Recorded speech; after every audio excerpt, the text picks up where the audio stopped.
بسم الله الرحمن الرحيم الحمد لله رب العالمين والصلاة والسلام على أشرف الأنبياء والمرسلين سيدنا مولانا محمد نبي الأولين والآخرين إمام المتقين قائد الغر المحجلين وعلى آله وصحبه ومن تبعهم بإحسان إلى يوم الدين رب اشرح لي صدري ويسر لي أمري واحلل عقدة من لساني يفقهوا قولي سبحانك لا علم لنا إلا ما علمتنا إنك أنت العليم الحكيم اللهم صل على سيدنا محمد وعلى آله وصحبه وبارك وسلم وبعد voice of আজহার বিডির পক্ষ থেকে সাপ্তাহিক আয়োজন প্রতি সপ্তাহের প্রতি সোমবারে নির্দিষ্ট বিষয়ের উপরে আলোচনার ধারাবাহিকতায় পবিত্র মাহে রবিউল আউয়ালের আজকে বিশেষ বিষয় নিয়ে আমরা আপনাদের সম্মুখে ভয়েস অফ আজহার বিডির পক্ষ থেকে এসেছি। আপনাদেরকে কৃতজ্ঞতা জ্ঞাপন করছি, আমাদের সাথে ইতিমধ্যে আপনারা যোগদান করেছেন এবং আপনারা সামনে যোগদান করবেন।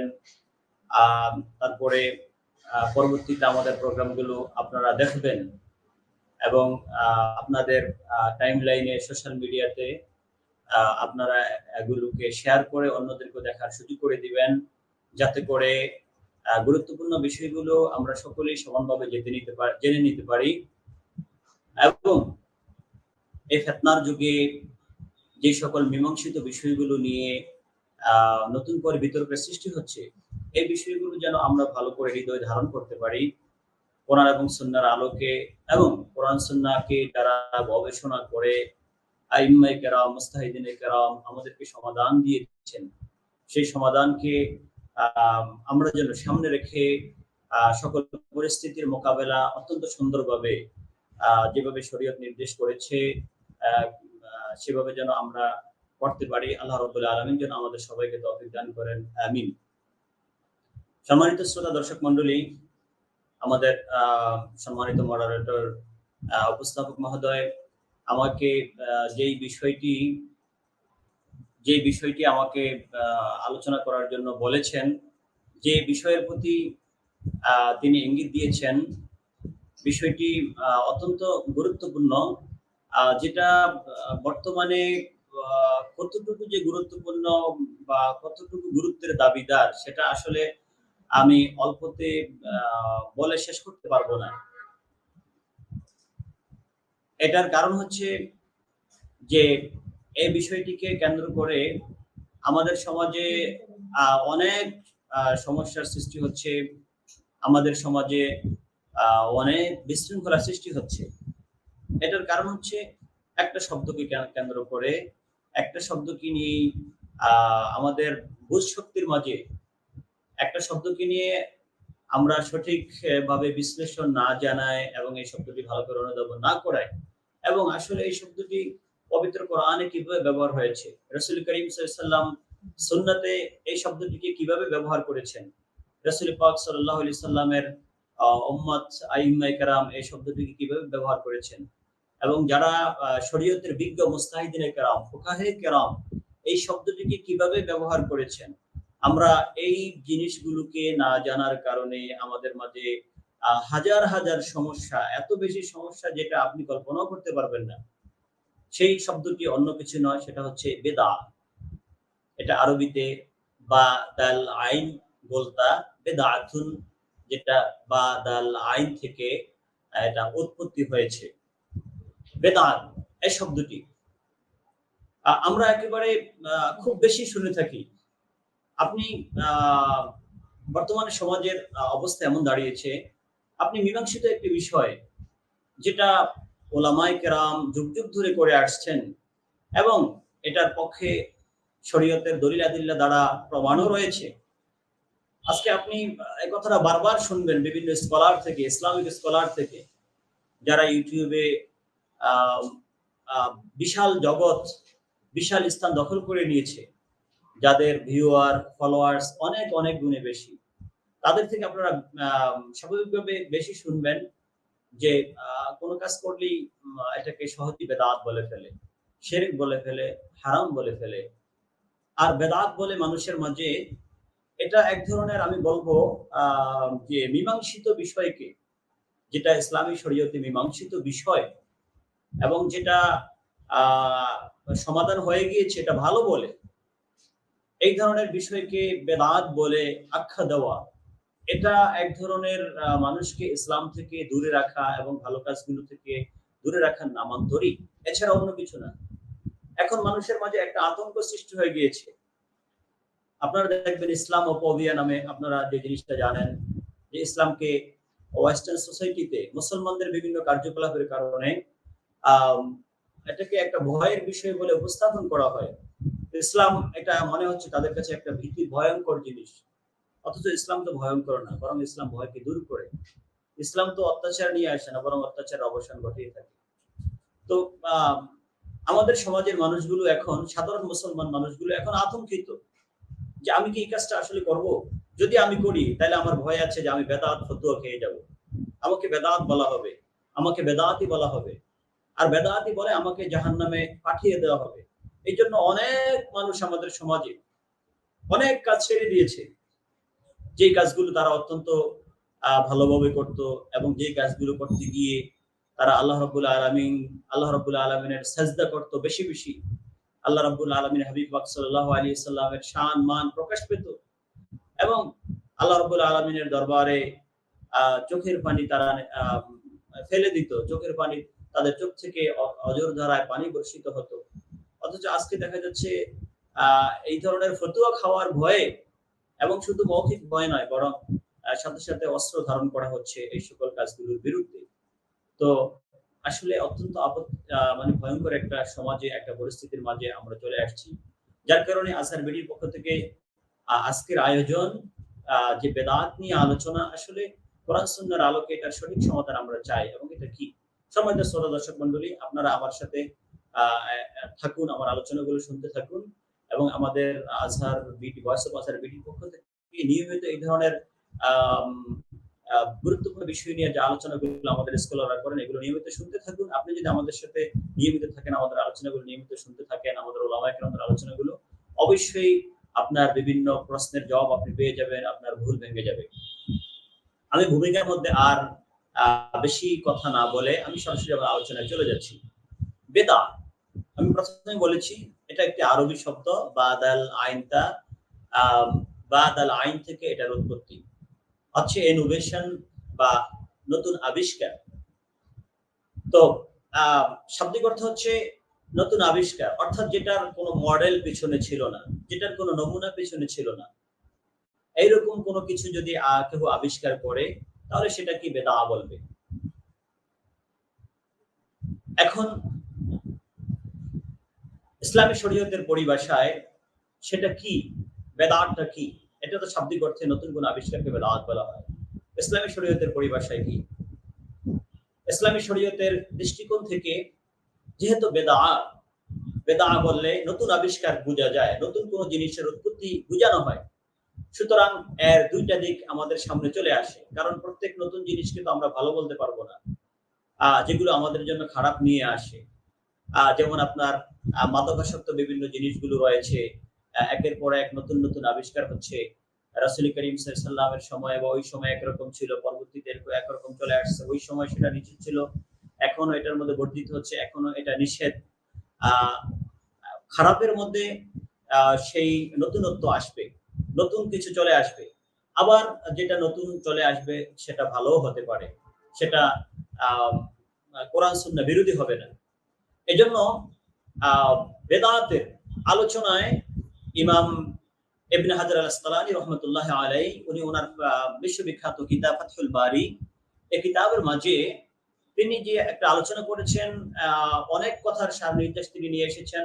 যেহেতু আল্লামা ইবনে হাজার আসকালানী রাহমাতুল্লাহি আলাইহি তিনি সারা পৃথিবীর সর্বমাজারের উলামায়ে কেরামের কাছে একজন সমাদৃত ব্যক্তি, এইজন্য আমি ওনার কথাটাকে এখানে কোট করতে চাচ্ছি, যে তিনি নি'মাতুল বিদআতু হাদিহি, এই বেদাত সংক্রান্ত যে আলোচনাগুলো রয়েছে, হাদিসগুলো রয়েছে, এই হাদিসের আনুষঙ্গিকতা, এই হাদিসের সাথে তিনি যে আলোচনাটা করেছেন, তিনি বলছেন আল বিদআতু আসলুহা মা উহদিসা আলা গায়রি মিসালিন সাবিকিন, যে বেদাতের মূল হচ্ছে যেটা পিছনের কোনো মডেল ছাড়া যেটাকে আবিষ্কার করা হয়, অর্থাৎ এটার পিছনের কোনো নমুনা নেই, কোনো মডেল ছাড়া যেটা জগতে চলে আসে, এটা হচ্ছে বেদাতের মূল।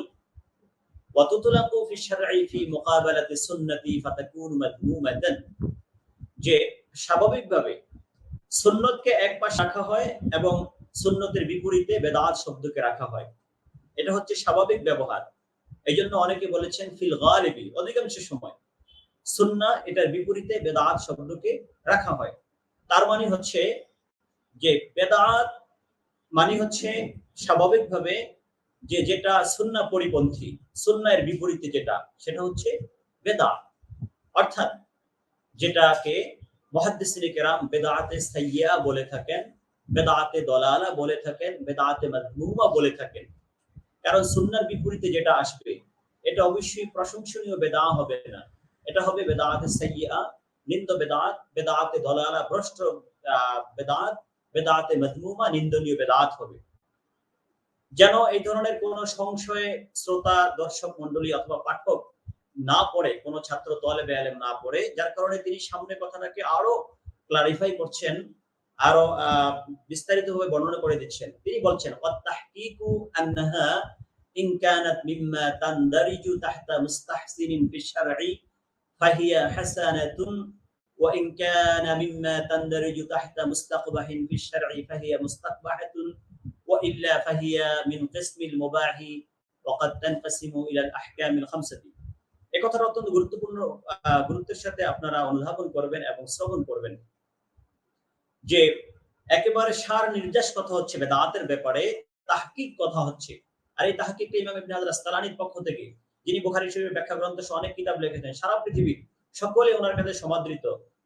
কি আপনার সালাফিজম বলেন, কি লামাযহাবি বলেন, কি জামাতে ইসলাম বলেন, কি আহলে সুন্নাত ওয়াল জামাত উলামায়ে কেরাম বলেন, কি হানাফি বলেন, কি শাফি বলেন, কি মালিকি বলেন, কি হাম্বলি বলেন, কি অন্য মাযহাবের উলামায়ে কেরাম বলেন, কি খারিজুল মাযহাব, যারা গায়রে মুকাল্লিদিন মাযহাব মানে না তারা বলেন, অর্থাৎ যারাই হোক না কেন সকলেই ইমাম ইবনে হাজার আসকালানী রাহমাতুল্লাহ আলাইহিকে তারা অত্যন্ত সাদরে গ্রহণ করে। তিনি বলছেন যে একবারে সব বিশ্লেষণ, যত হাজার হাজার পৃষ্ঠা বেদাতের উপরে লেখা হয়েছে, অসংখ্য অগণিত কিতাব বা যা কিছু লেখা হয়েছে, সবটার নির্যাস মাত্র 3টা লাইনের মধ্যে আমি নিয়ে আসছি। যেটা হচ্ছে যে যে কোনো নতুন আবিষ্কার এটা যদি শরীয়তের দলিল আদিল্লার মাধ্যমে, শরীয়তের ব্যাপকতার মাধ্যমে, শরীয়তের ব্যাপক দলিল আদিল্লার মাধ্যমে এটা ভালো প্রমাণিত হয়, তাহলে সেটা অবশ্যই ভালো, সেটা হাসানা, সেটাকে ভালো বলতে হবে।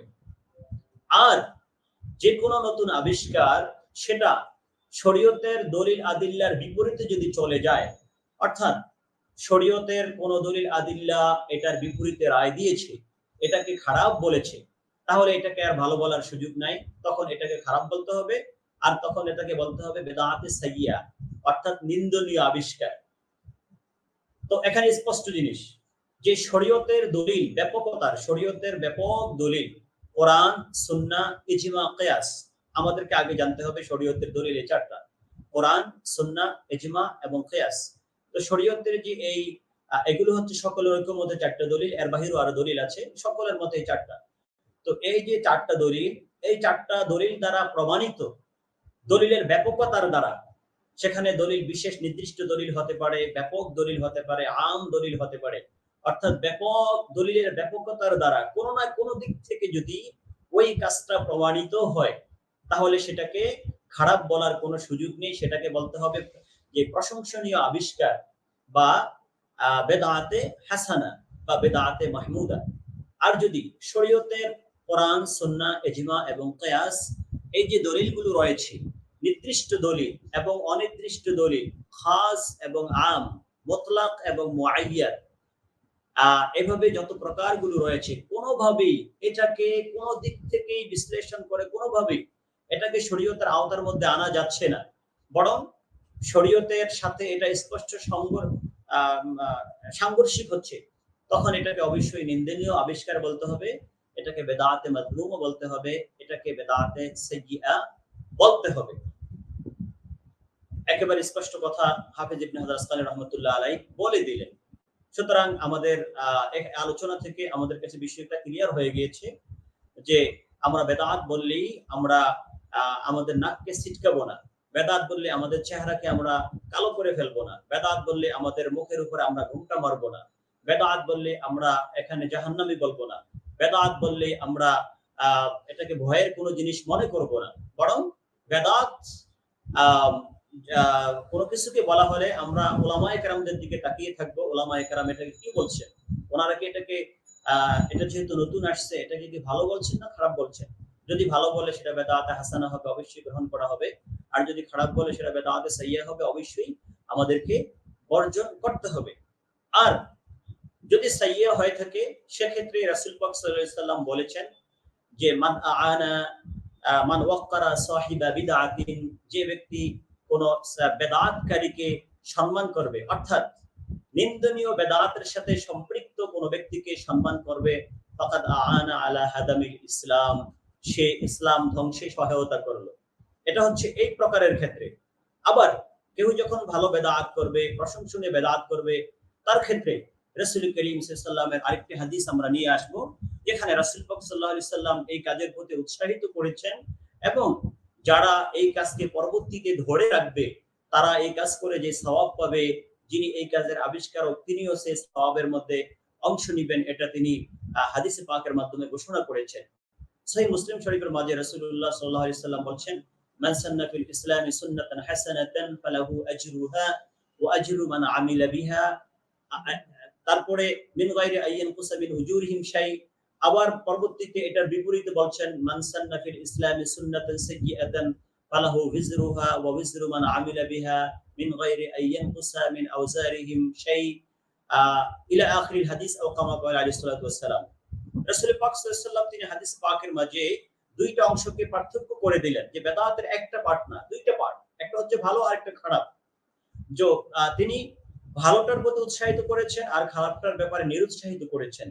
তিনি বলছেন, যে ব্যক্তি ইসলামের মাঝে ভালো কিছুর আবিষ্কার করলো, এখানে সম্মানিত শ্রোতা দর্শক মণ্ডলী, আপনাদেরকে আমি অনুরোধ করছি একেবারে বিষয়টাকে বোঝার জন্য, যে ইসলামের মাঝে ফিল ইসলাম বলেছে, ইসলামের মাঝে কোনো কিছুর আবিষ্কার করলো, তাহলে ইসলামের মাঝে আবিষ্কার এটা আছে। এখন সেটা কি হবে, ভালো না খারাপ, সেটা সামনে আসতেছে।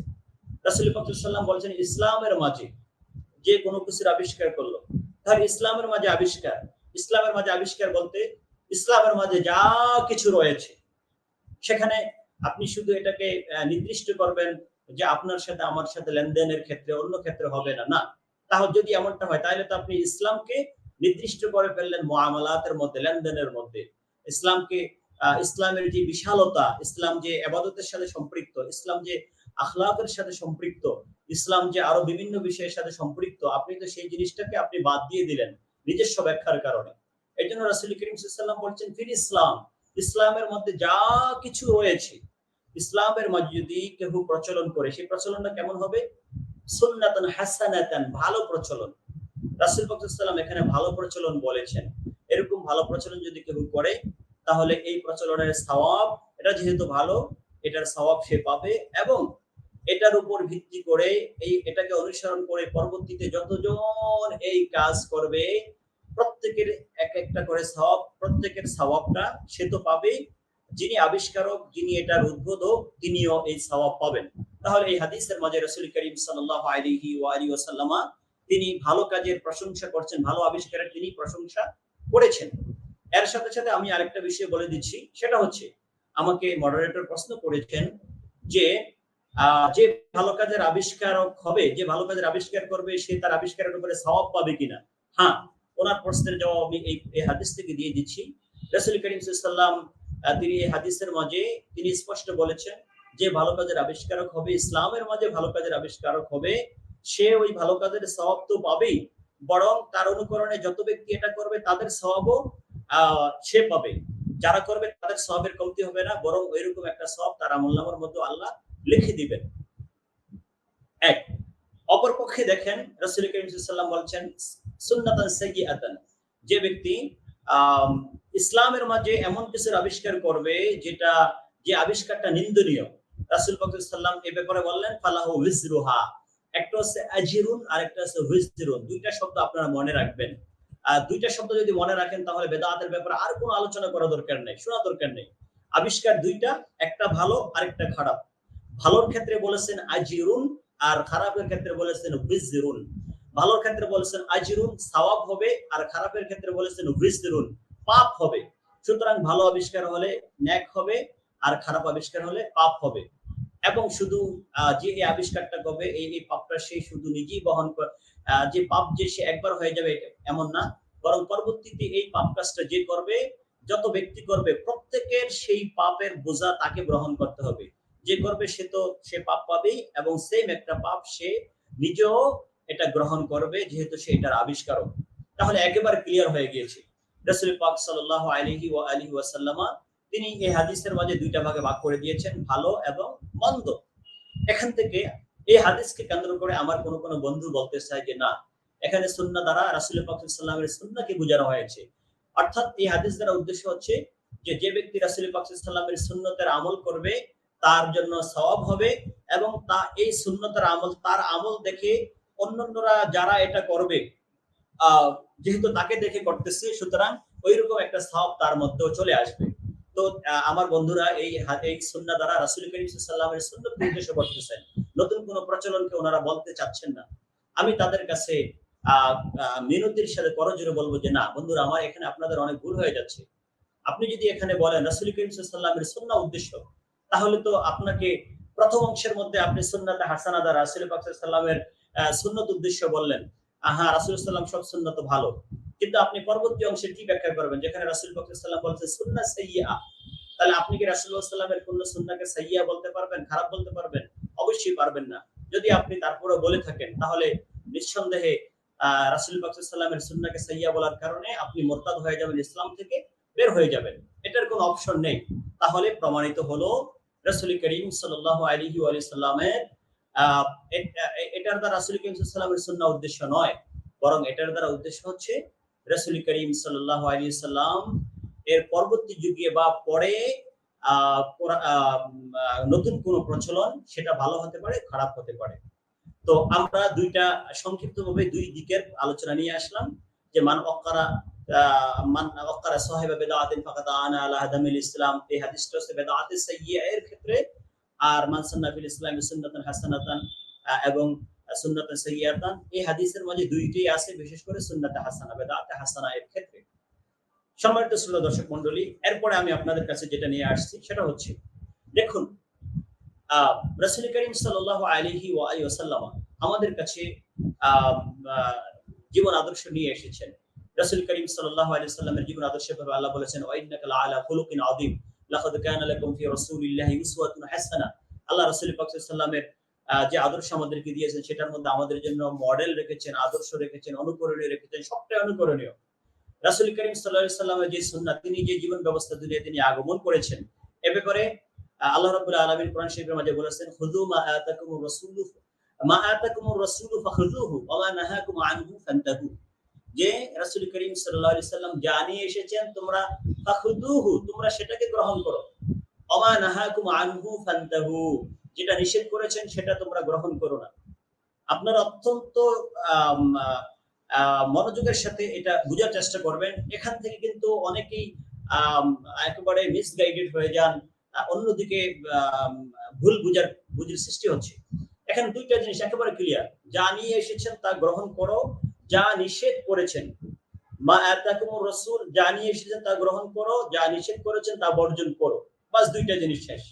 এখানে তৃতীয় আরেকটা জিনিস রয়েছে, যেটা কিন্তু আয়াতের মধ্যে অবতারণা হয় নাই, এটা বলা হয় নাই, যেটাকে বলা হয় মাসকুত আনহু, যেটাকে উল্লেখ করা হয় নাই।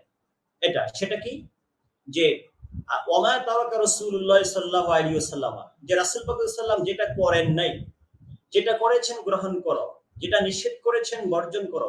কিন্তু যেটা তিনি করেন নাই, উম্মতের জন্য রেখে গিয়েছেন, যেটার ব্যাপারে তিনি হুকুম দেন নাই, যেটার ব্যাপারে কোনো কিছু বলেন নাই, এই ব্যাপারে আমার আল্লাহ এই আয়াতের মাঝে কিন্তু কিছু বলেন নাই। সুতরাং এটার দ্বারা প্রমাণিত হয় রাসূল করিম সাল্লাল্লাহু আলাইহি ওয়াসাল্লাম যা করেন নাই, এবং সেটাকে আপনি হারাম বলতে পারবেন না, কারণ কোরআন শরীফের এই আয়াতের মধ্যে কিন্তু সেটাকে হারাম বলা হয় না, নিষেধ করা হয় না। এইজন্য রাসূল করিম সাল্লাল্লাহু আলাইহি ওয়াসাল্লাম যেটা করেন নাই, উম্মত যেটা রেখে গিয়ে, যেটা রাসূল করিম সাল্লাল্লাহু আলাইহি ওয়াসাল্লামের পড়া দ্বারা প্রমাণিত হয় না, ফেল দ্বারা প্রমাণিত হয় নাই, পরবর্তীতে আবিষ্কার হয়েছে, রাসূল পাক করেন নাই, অন্য কেউ করেছে, যেটাকে তারকুন নবী বলা হয়। তো এক্ষেত্রে ওলামায়ে কেরামরা সেখানে গবেষণা করেছেন যে রাসূল করিম সাল্লাল্লাহু আলাইহি ওয়াসাল্লাম করেন নাই এমন কিছু, সেটা শরীয়তের দৃষ্টিকোণ থেকে ব্যাপক দলিল আদিল্লাহ দ্বারা যদি ভালো প্রমাণ করা যায় তাহলে সেটা ভালো হবে, আর যদি না হয় তাহলে সেটা অন্যটা হবে।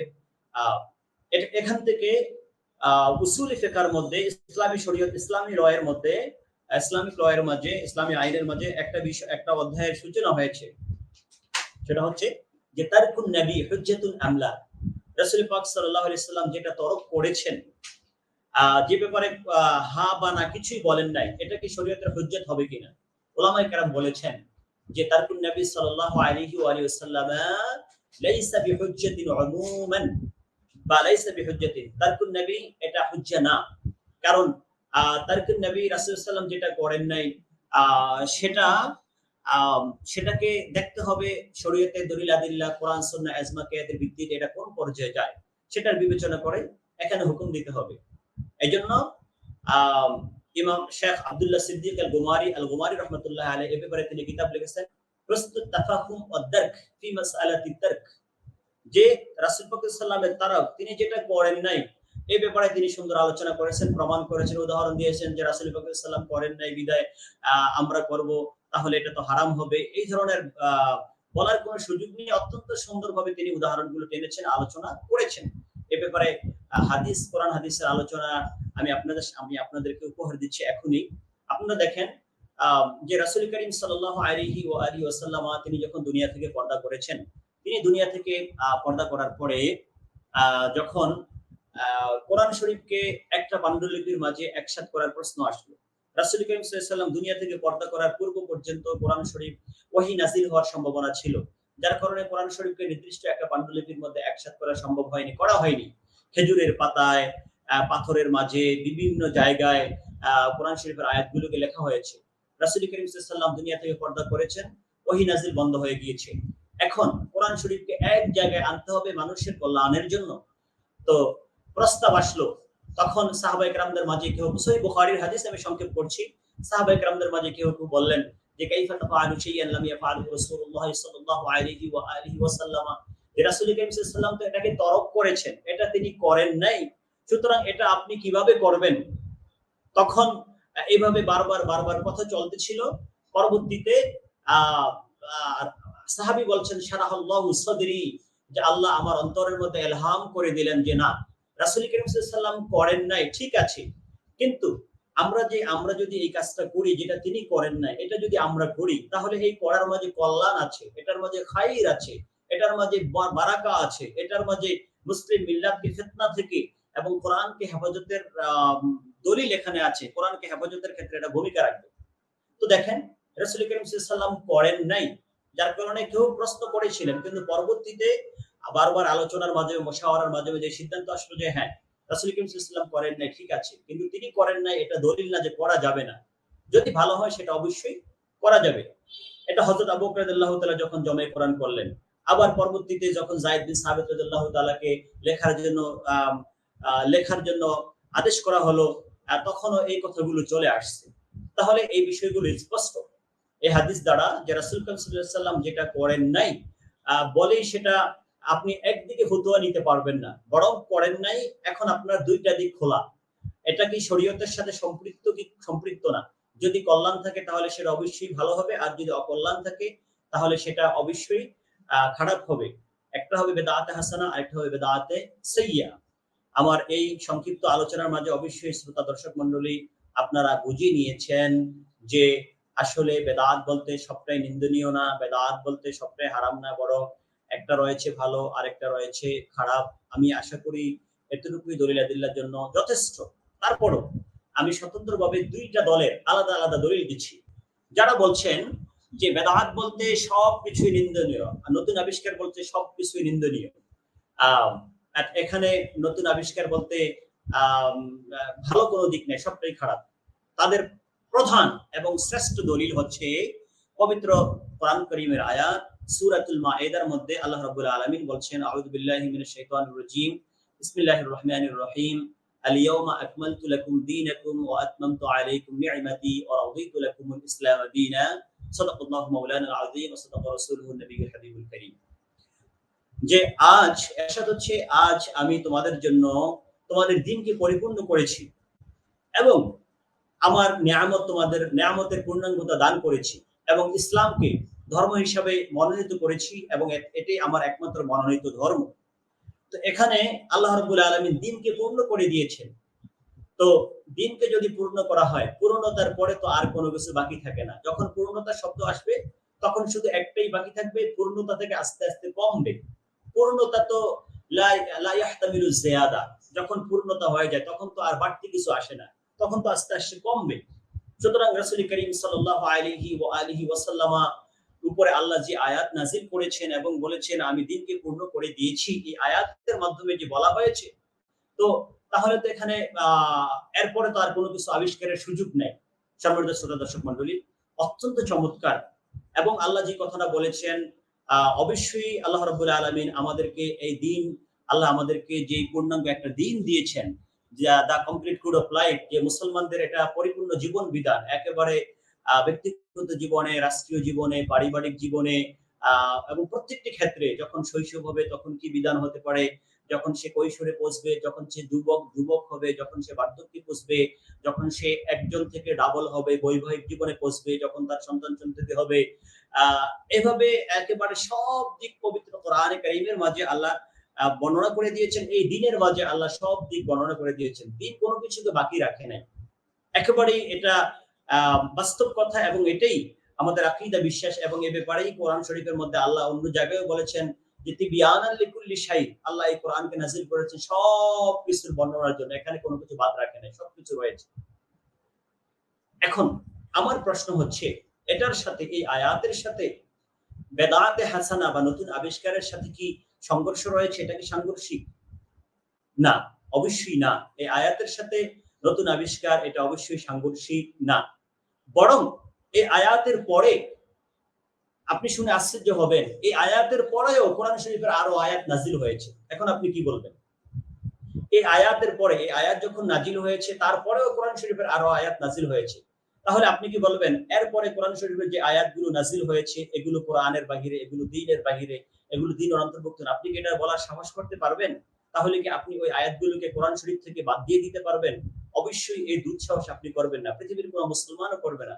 এবং আমার যে ভাইরা নতুন আবিষ্কারকে অস্বীকার করে বেদাত হাসানাকে মানতে চায় না, তারাও কিন্তু এই সাহস করতে পারবে না। তাহলে সমাধান আসতে হবে যে হ্যাঁ, এই আয়াতের ব্যাখ্যা রয়েছে, সেই ব্যাখ্যা আমাদেরকে জানতে হবে। ব্যাখ্যা জানার আগে আমি আপনাদেরকে বলে দিই যে সেই আয়াতগুলো কি বা সেই আয়াতটি কি, যে আয়াতটি এই আয়াতের পরে নাজিল হয়েছে। বিল ইত্তেফাক, যে আয়াত একেবারে আখিরু মা নুজিলা। আপনারা উলুমুল কোরআন, আল কোরআন এন্ড সায়েন্স যে বুক রয়েছে, কিতাবগুলো রয়েছে, ইমাম জালালউদ্দিন সুয়ুতী রহমাতুল্লাহ আলাইহি, ইমাম জারকাশী রহমাতুল্লাহ আলাইহি, আমাদের দেশের মুফতি আমির ইহসান রহমাতুল্লাহ আলাইহি, পাকবারাতুল মুহাদ্দিস শাহ ওয়ালিউল্লাহ মুহাদ্দিস দেহলভী রহমাতুল্লাহ আলাইহি সহ ওনারা যে লিখেছেন, এখানে দেখবেন আউয়ালু মা নুজিলা আখিরু মা নুজিলা। যে আউয়ালু মা নুজিলা মিনাস সূরা আউয়ালু মা নুজিলা মিনাল আয়া, আখিরু মা নুজিলা মিনাস সূরা আখিরু মা নুজিলা মিনাল আয়া। অর্থাৎ সর্বপ্রথম কোন সূরা অবতীর্ণ হয়েছে, সর্বপ্রথম কোন আয়াত অবতীর্ণ হয়েছে, আবার সর্বশেষ কোন সূরা না অবতীর্ণ হয়েছে, সর্বশেষ কোন আয়াত অবতীর্ণ হয়েছে। এ ব্যাপারে বিশাল আলোচনা রয়েছে এবং সর্বপ্রথম সর্বশেষ নিয়ে বিভিন্ন আয়াত নিয়ে উলামায়ে কেরামদের মতানৈক্য রয়েছে। আবার কিছু কিছু জায়গা আছে মতানৈক্য না, সবাই একসাথে বলেছেন এই সূরা, আবার এই আয়াত সর্বপ্রথম, আবার সবাই একসাথে বলেছেন এই সূরা, এই আয়াত সর্বশেষ। এখন যে আয়াত এর ব্যাপারে উলামায়ে কেরাম, মুফাসসিরিনে কেরামের ইজমা হয়েছে যে এই আয়াত সর্বশেষ নাজিল হয়েছে, এ ব্যাপারে কারো মতানৈক্য নাই। সেটা হচ্ছে আমার আল্লাহ বলছেন ওয়াত্তাকু ইয়াওমান তুরজাউনা ফিহি ইলাল্লাহ। এই আয়াত একেবারে সকল মুফাসসিরিনে কেরামের নিকটে ওয়াত্তাকু ইয়াওমান তুরজাউনা ফিহি ইলাল্লাহ, এই আয়াত সবার শেষে নাজিল হয়েছে, সকলের ঐক্যমত এটা। এবং এবং আরো বিভিন্ন আয়াত রয়েছে যেটা আল-ইয়াওমা আকমালতু লাকুম দীনাকুম এর পরে নাজিল হয়েছে, ওগুলো আমি বললাম না সংক্ষেপের জন্য। শুধু একটা আয়াতের কথা বললাম যেটা একেবারে সবার ঐক্যমতের শেষে নাজিল হয়েছে। এখন বন্ধু আপনি কি বলবেন? আপনি কি আল-ইয়াওমা আকমালতু লাকুম দীনাকুম, আপনি যেহেতু এখান থেকে বুঝছেন যে আ আ আ এই আয়াত দ্বারা একেবারে এই আয়াত দ্বারা উদ্দেশ্য হচ্ছে, অর্থাৎ ওই দিন পর্যন্ত যা কিছু শরীয়তের মধ্যে আসছে এর বাহিরে একটা জিনিসও যেতে পারবে না। মানে এর বাহিরে কোনো জিনিস আসতে পারবে না। এর বাহিরে কোনো গণনা আসতে পারবে না। এর বাহিরে কোনো কিছুই হতে পারবে না। যেগুলি, যদিও এমনটা হয় যে এতদিন পর্যন্ত যে দলিল আদিল্লাহ গুলো আসছে সেই দলিল আদিল্লাহ গুলোর আলোকে বের হয়ে আসছে, সেটাও হতে পারবে না। আপনি যদি সেই পথ বন্ধ করে দেন, তাহলে অত্তাকু ইয়াওমান তুরজাউনা ফীহি ইলাল্লাহ, এই আয়াতকে অবশ্যই আপনি বাদ দিয়ে দিতে হবে। কিন্তু এটা আপনি পারবেন না। তাহলে ব্যাখ্যার মধ্যে আসতে হবে। ব্যাখ্যাটা হচ্ছে ইমাম তাফসীর ইবনে আব্বাস, ইমাম ইবনে আব্বাস রাহমাতুল্লাহ, হযরত ইবনে আব্বাস রাদিয়াল্লাহু তাআলা আনহু সহ বিভিন্ন মুফাসসিরে কেরাম যেটা বলেছেন, হুদুদ আল ফারাইদ, ইসলামী শরীয়তের আহকাম গুলো, ফরায়েদ গুলো এবং হুদুদ গুলো আমি এখানে একমাল করে দিয়েছি, পরিপূর্ণ করে দিয়েছি। এরপরে আর কোনো হুদুদ নাই, এরপরে আর কোনো ফরায়েদ নেই। এই ব্যাপারে বলা হয়েছে। এই আয়াত দ্বারা যে কোরআন সুন্নাহর বা কোরআন শরীফের যে আয়াতগুলো আল্লাহ নাযিল করেছেন, ওই আয়াতের আলোকে নতুন কোনো গবেষণার মাধ্যমে নতুন কোনো জিনিসের আবিষ্কারকে নিষেধ করা হয় নাই। যদি এমনটা হয় তাহলে আপনি মুসিবতে পড়ে যাবেন। রাসূল করিম সাল্লাল্লাহু আলাইহি ওয়াসাল্লামের পরবর্তীতে সাহাবায়ে কেরামরা জীবনীতে অনেক কিছু আসছে। যাই হোক, অত্তাকু ইয়াওমান তুরজাউনা ফীহি ইলাল্লাহ, এটা স্পষ্ট। এর বেশি আমি আর কিছু বলতে চাই না।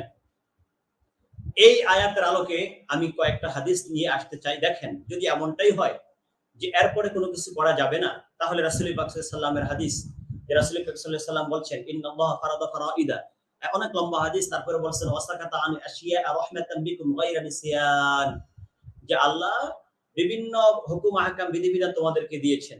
এরপরে শেষের দিকে বলছেন যে আল্লাহ রাব্বুল আলামিন অনেক কিছুর ব্যাপারে তোমাদেরকে কিছু বলেন নাই।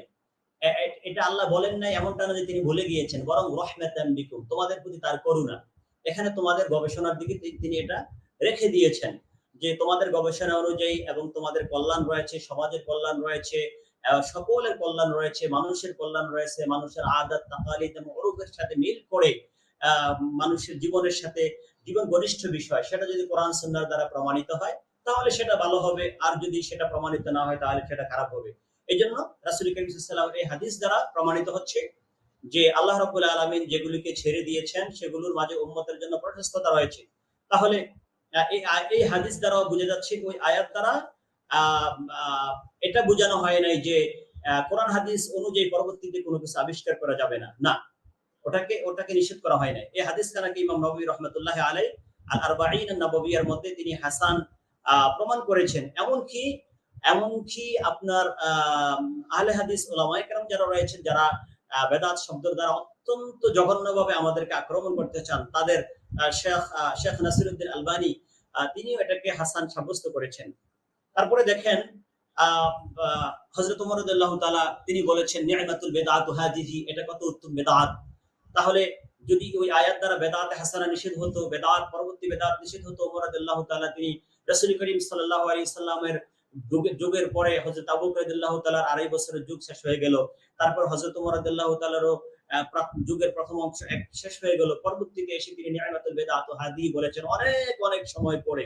তাহলে যদি এমনটাই হতো তিনি এটা বলতেন না। তারপরে আবার অন্য সাহাবী বলেছেন, ইন্নাহা মুহাদাসা ওয়া ইন্নাহা লিমান আহসানা মা আহদাসু। এভাবে একটু আগে যেটা বললাম, কাইফা নাফআলু শাইআন লাম ইয়াফআলহু রাসূলুল্লাহ সাল্লাল্লাহু আলাইহি ওয়াসাল্লাম। আবার হযরত আব্দুল্লাহ ইবনে মাসউদ রাদিয়াল্লাহু তাআলা বলেছেন, মা রাআহুল মুসলিমুনা হাসানান ফাহুয়া ইনদাল্লাহি হাসানুন। এই হাদিসকে কেউ রাসূল করিম সাল্লাল্লাহু আলাইহি ওয়াসাল্লামের দিকে নিসবত করে থাকেন যেটা রাসূল পাকের বাণী, কিন্তু তাহকিক কথা হচ্ছে যে না, এটা রাসূল করিম সাল্লাল্লাহু আলাইহি ওয়াসাল্লামের বাণী নয়, এটা হচ্ছে হযরত আব্দুল্লাহ ইবনে মাসউদ রাদিয়াল্লাহু তাআলার হাদিস। আতার ইমাম বাসার রাহমাতুল্লাহ আলাইহি থেকে অনেকে এটাকে বর্ণনা করেন এটা বিশুদ্ধ হাদিস, এটা মাওকুফ। তো দেখেন, আল-ইয়াওমা আকমালতু লাকুম দীনাকুম আয়াত দ্বারা যদি পরবর্তী আবিষ্কার নিষেধ হতো, তাহলে হযরত ইবনে আব্বাস মাসউদ রাদিয়াল্লাহু তাআলার মতো আফকাহুস সাহাবা, এত বড় সাহাবী, যিনি ফকিহুস সাহাবী বলা হয়, তিনি এটা বলতেন না যে মুসলমানগণ যেটাকে ভালো মনে করে আবিষ্কার করবে সেটা আল্লাহর কাছেও ভালো। তাহলে পরবর্তী আবিষ্কার যদি আল্লাহর কাছে ভালো হয়, তাহলে আল-ইয়াওমা আকমালতু লাকুম দীনাকুম এটার দ্বারা অবশ্যই পরবর্তী আয়াতকে নিষেধ করা হয় নাই, বরং ইবনে আব্বাস রাদিয়াল্লাহু তাআলা যেটা বলেছেন হুদুদ, শারায়ে, এই জাতীয় বিধিবিধানের কথা উল্লেখ করা হয়েছে, সেটা উদ্দেশ্য। তারপরে আবার সেখানে রাসূল করিম সাল্লাল্লাহু আলাইহি ওয়াসাল্লামের অন্যান্য হাদিসও সামনাসামনি উলামায়ে কেরামগণ এনেছেন। যেমন রাসূল করিম সাল্লাল্লাহু আলাইহি ওয়াসাল্লাম তিনি বলেছেন, মান আহদাথা ফি আমরিনা হাযা মা লাইসা মিনহু ফাহুয়া বিদআতুন মা লাইসা মিনহু ফাহুয়া রাদ্দুন। সহিহ বুখারী এবং মুসলিম শরীফের হাদিস। যদিও এই হাদিসটা দিয়ে আমাদের ভাইয়েরা যারা বেদাত হাসানাকে অস্বীকার করে তারা এই হাদিসটা যোগ করতে চায়, কিন্তু না, এই হাদিস দ্বারাও বেদাত হাসানার প্রমাণ হয়। এই হাদিসের মধ্যে বেদাতের দুইটা ভাগ। রাসূল করিম সাল্লাল্লাহু আলাইহি ওয়াসাল্লাম এখানে কি বলেছেন দেখেন, যে মান আহদাসা ফি আমরিনা হাদা মা লাইসা মিনহু, যে ব্যক্তি এমন কিছুর আবিষ্কার করবে মা লাইসা মিনহু, যেটা দ্বীনের অন্তর্ভুক্ত না, তাহলে ফাহুয়া রদ্দুন, সেটা মারদুদ, সেটা প্রত্যাখ্যাত, সেটা গ্রহণযোগ্য না। এই হাদিস থেকে বিপরীত একটা জিনিস দাঁড়ায়, স্ট্রাকচার চলে আসে, সেটা হচ্ছে যে ব্যক্তি এমন কিছু আবিষ্কার করবে মা মিনহু, যেটা দ্বীনের অন্তর্ভুক্ত, অর্থাৎ দ্বীনের দলিল আদিল্লাহ দ্বারা সাব্যস্ত, ফাহুয়া লাইসা বিরদ্দিন, এটা মারদুদ না, এটাকে প্রত্যাখ্যান করা যাবে না। তাহলে এই হাদিস দ্বারা বেদাত হাসানার প্রমাণ হচ্ছে যেটা রাসূল পাক সাল্লাল্লাহু আলাইহি ওয়াসাল্লাম তিনি নিজেই বলেছেন। তাহলে বোঝা যাচ্ছে আলিয়াউমা আকমালতু লাকুম দীনাকুম দ্বারা বেদাত হাসানাকে এটাকে নিষেধ করা যাচ্ছে না।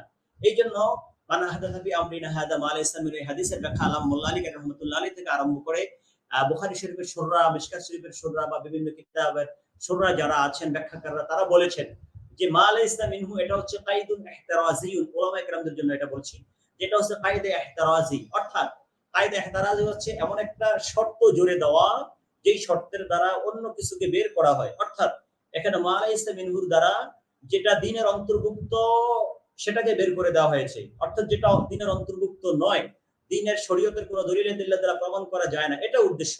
কিন্তু যেটা প্রমাণ করা যায় এরকম নতুন আবিষ্কার ইসলামের মধ্যে, সেটাকে নিষেধ করা হয় নাই।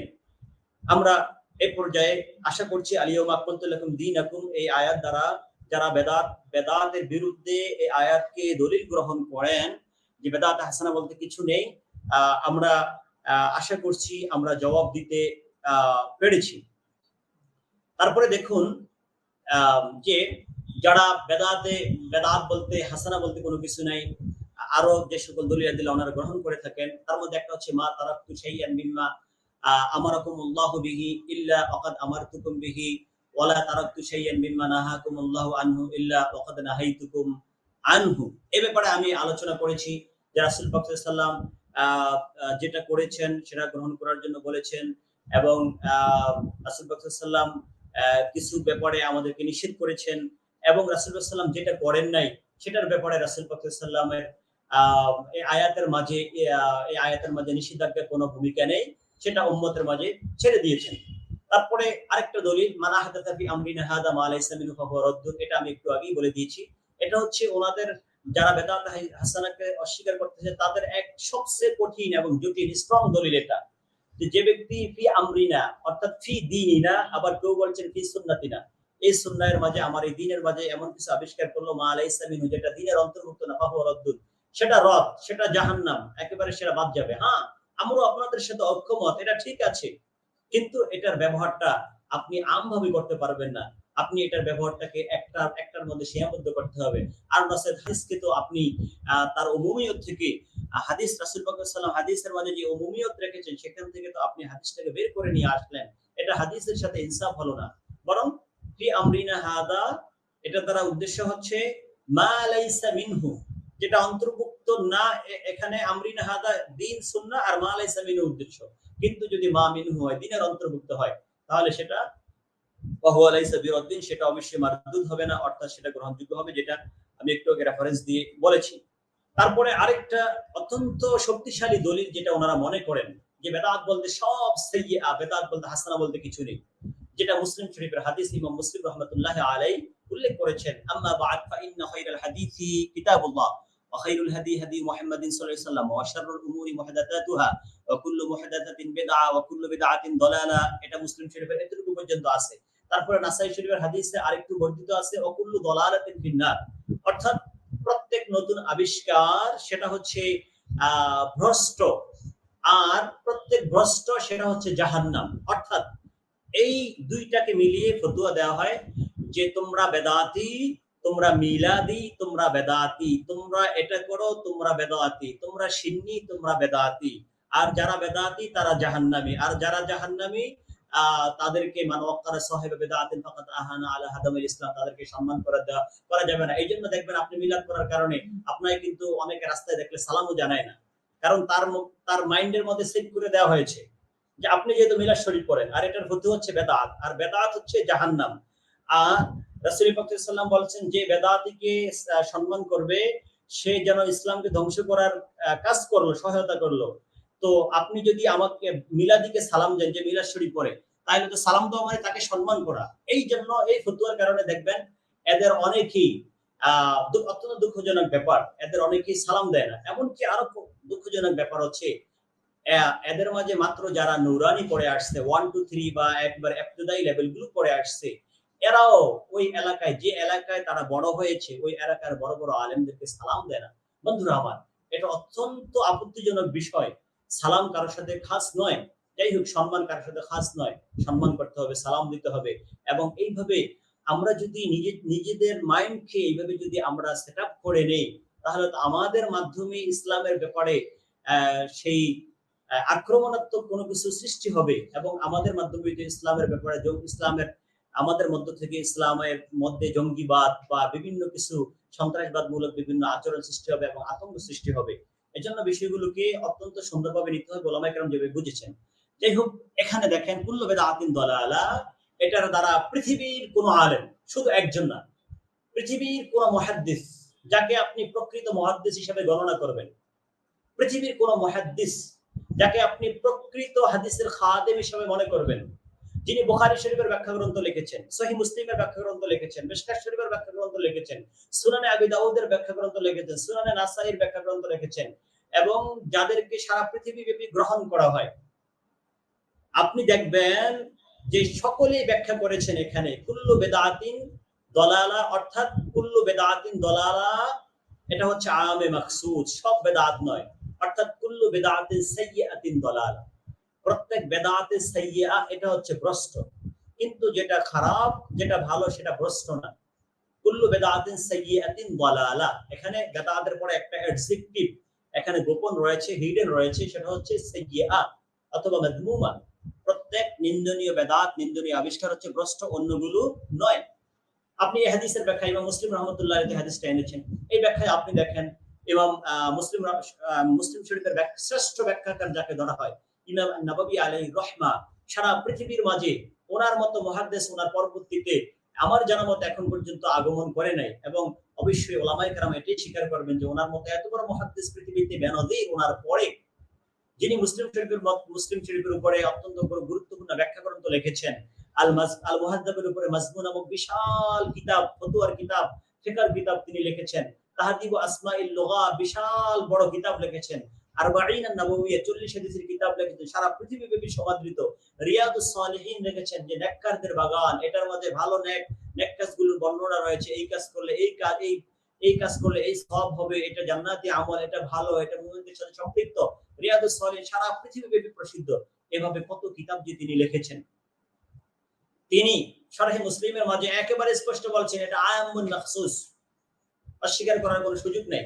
কারণ আপনি যদি মাদ্রাসায় পড়ে থাকেন অথবা আপনার যদি কিছু ইসলামিক ব্যাকগ্রাউন্ডও থেকে থাকে, তাহলে আপনি অবশ্যই জানবেন ইসলামিক ল বা শরীয়তের যে রুলগুলো রয়েছে এর মাঝে একটা অধ্যায় আছে যে আমে মাখসুস, অর্থাৎ শরীয়তের বিধানগুলো দেখা যাচ্ছে বাহ্যিকভাবে আমভাবে আসছে, কোনো আয়াত বা হাদিস আমভাবে আসছে, কিন্তু এটার দ্বারা উদ্দেশ্য আম না, বরং এটার দ্বারা উদ্দেশ্য হচ্ছে খাস। এখান থেকে কোনো কিছুকে বের করা হয়েছে, বের করে নিয়ে আসা হয়েছে, যেটাকে আমে মাখসুস বলা হয়।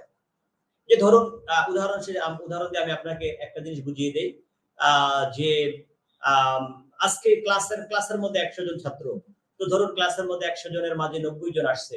এখন 90 জন দেখে টিচার বলল যে আলহামদুলিল্লাহ আজকে ক্লাসটা অনেক ভালো লাগছে, কারণ ক্লাসের মধ্যে আজকে সবাই আসছে। তো এখানে সবাই কেন বলা হচ্ছে?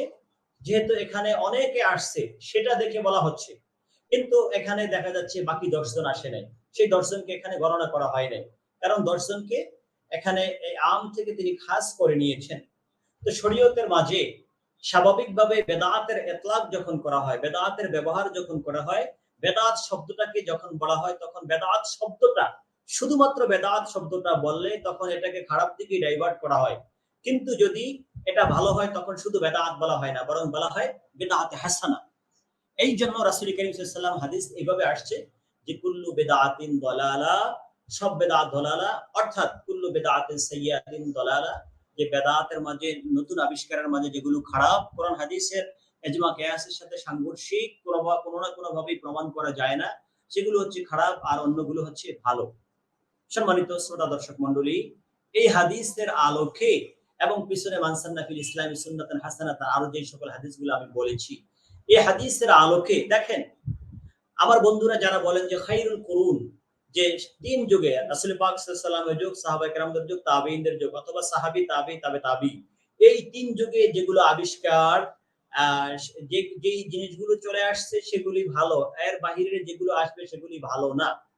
আমি আমার বন্ধুদেরকে এই আলোচনার সাথে বলতে চাই যে, বন্ধুরা যদি সেটাই হয়ে থাকে তাহলে এই ৩ যুগের মাঝেই আ ইমাম আশ-শাফিঈ রহমাতুল্লাহি আলাইহি উনার ভেলাদাত মোবারক, উনি ১৫০ হিজরিতে দুনিয়া থেকে আগমন করেছেন। ২৪০ হিজরিতে উনি দুনিয়া থেকে পর্দা করেছেন। তো খাইরুল কুরুনের সবকিছু আপনারা গ্রহণ করবেন।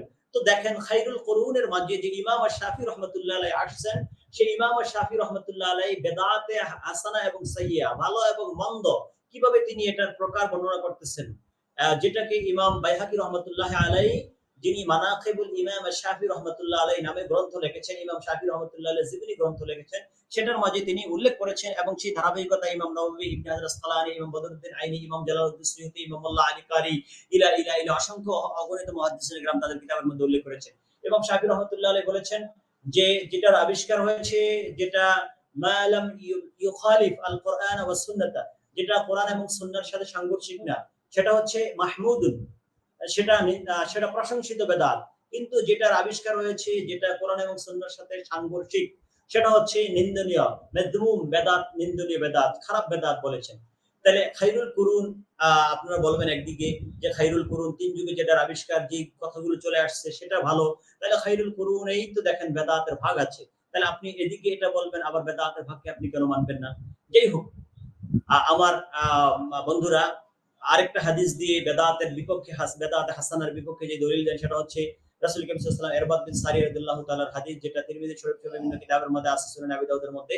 ফাইন্নাহু মান ইয়াইশ মিনকুম বা'দি ফাসায়ারা ইখতিলাফান কাসীরা ফাআলাইকুম বিসুন্নতি ওয়া সুন্নাতিল খুলাফাইর রাশিদিল মাহদিয়্যিন তামাসসাকু বিহা ওয়া আদ্দু আলাইহা বিন নওয়াজিজ ওয়া ইয়্যাকুম ওয়া মুহদাথাতিল উমুর ফাইন্না কুল্লা মুহদাথাতিন বিদআ ওয়া কুল্লা বিদআতিন দালালা। আগের হাদিসের মতই এটা সম্পৃক্ততা রয়েছে। আর যেহেতু আগে আলোচনা চলে আসছে, এইজন্য আর আমি আলোচনা করছি না। তো এই যে দলিলগুলো বলা হলো, এগুলো হচ্ছে তাদের খুব স্ট্রং দলিল। এছাড়া আরো দলিল দেন, এগুলো হচ্ছে মূল দলিলগুলো, যেগুলো দিয়ে ওনারা বেদাত সাইয়্যাকে নিষেধ করে থাকেন। আমি তাদের পক্ষে আর বেশি কথা না বলে প্রত্যেকটা দলিলের জবাব উলামায়ে কেরামের দৃষ্টিতে দিয়েছি। প্রথম পক্ষ আর কথা বেশি না বলে আমি দ্বিতীয় পক্ষের কথা বলছি, যারা বলেছেন যে না, বেদাত বলতে শুধু বেদাতে হাসানা, সাইয়্যিআ এটাই না, বরং বেদাত বলতে বেদাতে ২ প্রকার, বেদাতে হাসানা এবং বেদাতে সাইয়্যিআ, দুইটাকেই মানতে হবে। তো তাদের দলিলগুলো আমি অত্যন্ত সংক্ষেপে আপনাদের সামনে উপস্থাপন করছি। যদিও আমার আলোচনার মাঝে ইতিপূর্বে অনেক দলিল আদিল্লা চলে আসছে। দেখুন, ওনারা যে দলিলটা প্রদান করে থাকেন তার মধ্যে একটা দলিল হচ্ছে যে রাসূল করিম সাল্লাল্লাহু আলাইহি ওয়াসাল্লামা তিনি যে পবিত্র কোরআন নিয়ে এসেছেন আমাদের জন্য, যে সংবিধান তিনি আমাদের জন্য নিয়ে আসছেন, আমাদের বন্ধুরা, প্রথম বন্ধুরা আলিয়াউমা আকমালতু লাকুম দীনাকুম, এটার দ্বারা বেদাতে সাইয়্যিআকে নিষেধ করেছেন। আবার বেদাতে হাসানাকে কোরআন শরীফের আরেকটা আয়াত দ্বারাই এই পক্ষের উলামায়ে কেরাম প্রমাণ করেন। আল্লাহ রাব্বুল আলামিন তিনি পবিত্র কোরআন কারীমের মধ্যে ঘোষণা করছেন, ইয়া আইয়ুহাল্লাযীনা আমানু রুকউ ওয়াসজুদু ওয়া'বুদু রাব্বাকুম ওয়াফআলুল খায়রা লাআল্লাকুম তুফলিহুন।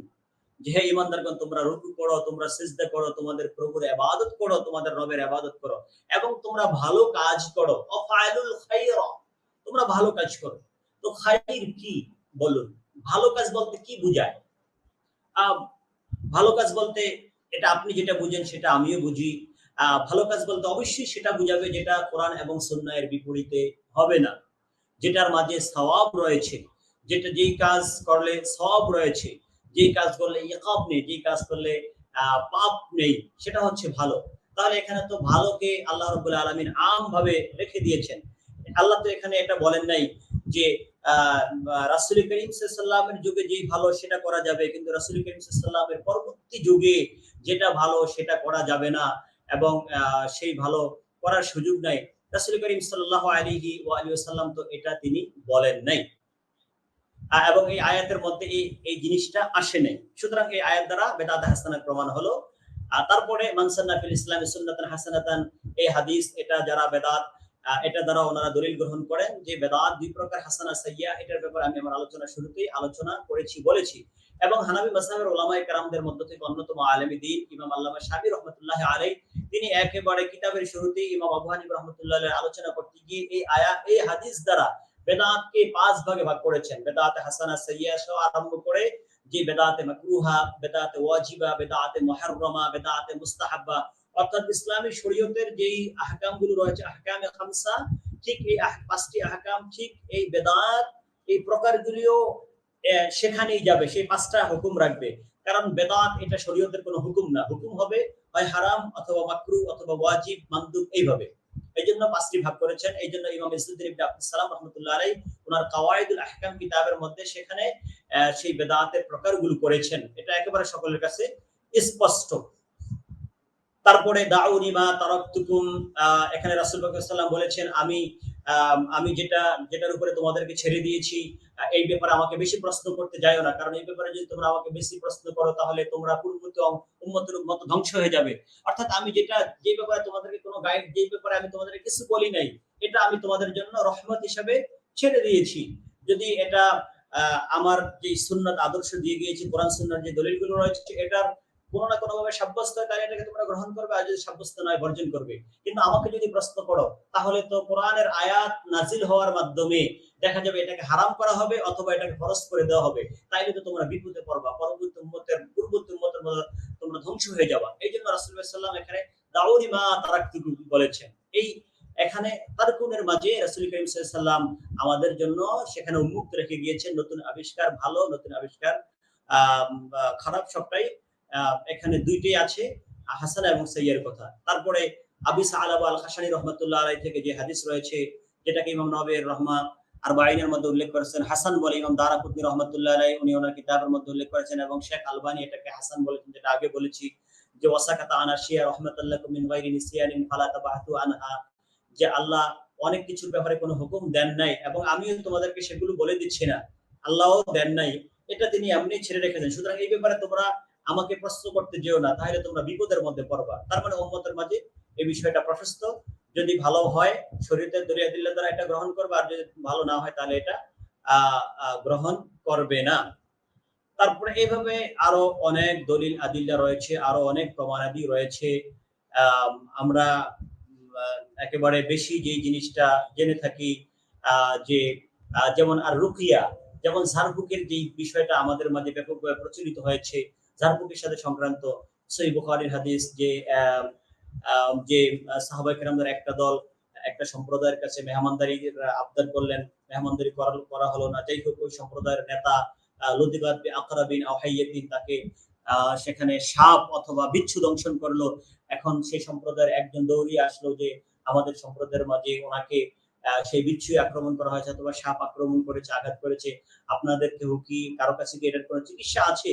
তখন একজন সাহাবী তিনি সাবআ মাররাত আলহামদুলিল্লাহ সূরাতুল ফাতিহা ৭ বার পড়ে এখানে ফু দিলেন। এভাবে তিনি ফু দিতে লাগলেন, এই আমলটা করলেন। এই আমলটা করার কারণে আল্লাহ রাব্বুল আলামিন তাকে এটা থেকে শিফা দান করলেন।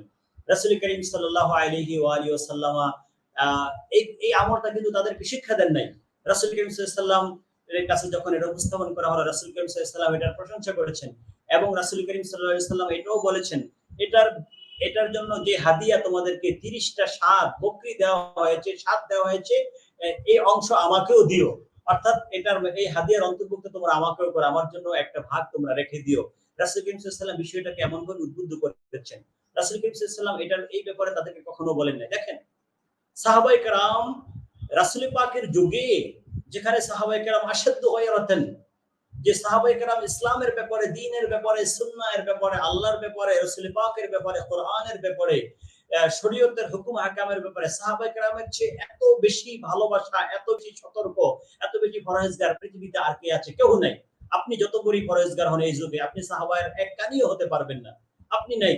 সাহাবায়ে কেরামের এত চূড়ান্ত সতর্কতা, এত ভয়, রাসূল পাকের এত ভালোবাসা, বেদাত করা যাবে না, নতুন আবিষ্কার করা যাবে না, এই সব কিছু ওনারা হাদিস বুঝেছেন।